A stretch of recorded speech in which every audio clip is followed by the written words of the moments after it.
Here I am at 19 Menzies in Charlton, as you can see. Still damp, it's early in the morning. Now there's the array. As you can see, a row of 6 and a row of 5. Now I've gone up to this top corner there and disconnected the panel next to that pipe. And the reason why I did that is because earlier on, I was reading 7 mega ohm to earth, and 7 mega ohm to earth with the array fully connected with all 11 panels. But now that I've split it in half, I'm getting 15 mega ohm to earth on the positive. So touch that in there. As you can see, I'm getting a bit of a voltage. Hit go, and there's our earth there. We're getting 19. The sun is coming up. It's cool. It's getting warmer. So let's do the second one now. Did that go click? I think it did. Yes. 15. But let's do this positive one again. So now we're up to what? 18 there. Now when I put this one in the negative, see that voltage? That's what I'm talking about. See, look at that. And give that one a test. See, we're up to 16 now. Slightly higher. As the sun comes up and burns off, it's definitely the panels. I was very suspicious of the panels as soon as I found out this was a 2018 type of vintage solar savers job, because I remember getting very low readings when I was installing these myself. As you notice, the negative testing had a lower resistance to earth than the positive by a couple of mega ohm. That one was about 18, this one was 15. One extra panel. Here's the other end. So what I've done now is disconnected those 5 at the bottom. Okie dokies, just waiting for the PV ISO reading to come up. We've got 209.5 volts open circuit. That's only, oh, there it is. It's 1.7 mega ohms, or it must be a 1 mega ohm cutoff here. We're at 1700, so it's going to work. So we're going to leave it at that. It's got kilo ohms there. That's quite low. So that's now operating on half the array to double the resistance. And we'll monitor it from here on in. So we'll keep that under monitor with 6 panels and see how we go for now.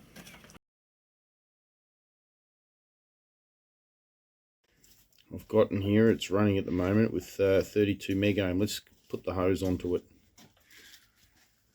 It's overcast but no rain. Just testing it, zeroed out these leads. Fancy as it gets when it comes to testing insulation resistance, this meter. So we've got a wire going onto the roof here to test the earthing, to make sure the continuity is good. Having a bit of trouble here because I've got to do 4 things with 2 hands. Okay, I've got 0.13, so there's my ohms. So now I've got to press that button in the middle, the auto button, while holding all of this together. And we've got 56 mega ohm. That's with the earth wire in there, and the negative into the negative and the positive into the positive, as you can see. Back into the meter, just like that diagram says, under the auto button. What this here is, I've re-plugged in the bottom row. Now that we've got the whole thing in circuit, all 11 panels with 1 string, now I'm expecting to get lower readings than earlier. So this is out of service now, just pull that out of there. And as you can see, the voltage is higher now that I've got all of them in circuit. See what happens. And now we've gone down to 32 mega ohms. Put the inverter back on to get what its take on what's happening. Should be around 32. Of course, the moisture level is variable, and that's what's causing this to come on and off. I'm going to spray it with a hose, go and have lunch and come back again and see what we get. It's probably needing a good soak to really get it under 1 mega ohm. So I'll give it several minutes this time with the hose. I'll get that far one. And Just I have to hang around here for about 5 minutes or so to really give it a good soak and take another reading, and we should get even less than 34. We can see the Fronius is on par with that meter. That's good, because the meter I had last time wasn't on par with the Fronius. I think these lower readings are much more accurate. Last time we were here, of course, the Fronius was reading below 1 megohm and wouldn't turn on. So that was after a very frosty open sky in the morning, so it had frost all night, not frost, well, moisture, condensation all night from an open sky. We're not getting it today. It's all cloudy. There's no real rain here. If it was a day or so ago, so plenty of time for these to dry out. And they were operating when I got here at midday. Midday is like 12 o'clock. So I don't think it really had the right moisture content to get it under 1 megohm. As you know, it's a variable thing, ingress of moisture, highly variable. So that's why I'm rambling and spending a lot of time here trying to get it wet. I'm going to let that soak too for about another 10 minutes, go have a coffee break. So I've got this all hooked up again. And what do we got here? Yeah, all the leads are in. Good, good, good. And we've got the whole string in there, 385 volts. We've got our earth in there. We're going to hit the go button.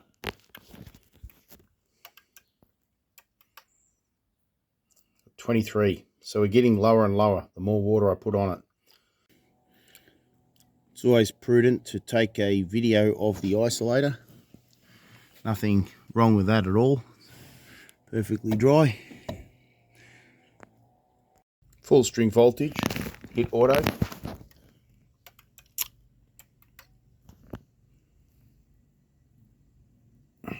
.2. Wow. See how variable this is? Got it right down to 5.2 after my third hosing for the day. Okay, 390 volts. Here's the setup. Pressing auto. 5.1 again. So that's pretty damning evidence right there. I think I'm satisfied with my testing, and I'm going to remove the panels and replace them.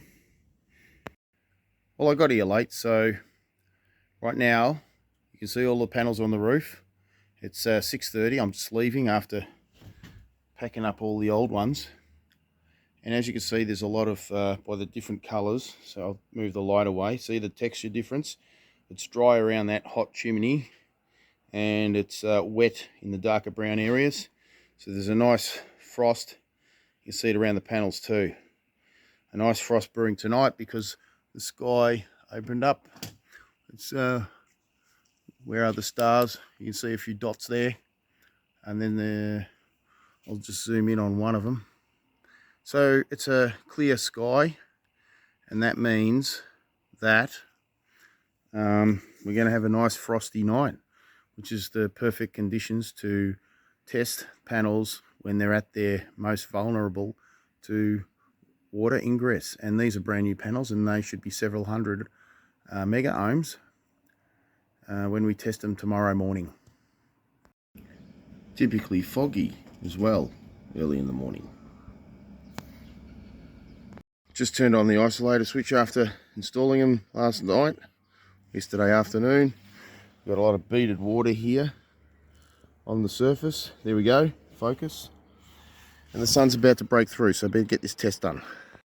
Earth is in. There's the leads plugged in this end, 344 volts. Let's hit the auto button, see what we come up with.